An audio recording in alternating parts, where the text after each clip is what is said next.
Our motivation is to extract gesture labels that correspond to the semantics of the text, and then generate gestures based on these labels to ensure semantic consistency. To achieve this goal, we first developed a comprehensive co-speech gesture ethogram, systematically categorizing gesture intentions and providing detailed guidelines. These guidelines served as prompts for the LLMs to generate contextually appropriate gesture labels. We then curated a corresponding text-to-gesture label dataset and trained a lightweight model specifically for gesture label generation. This is an example of gesture label generation. After inputting the text into our trained model, the output is text annotated with gesture labels, highlighted in red. The functions of these gestures align with the semantic needs of the text. We then use a database search and matching approach to generate gesture videos based on the semantic labels. Below are the visualization results.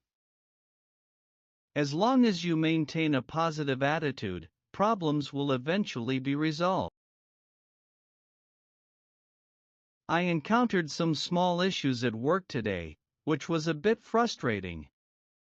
Work is always like this, sometimes things just don't go as planned.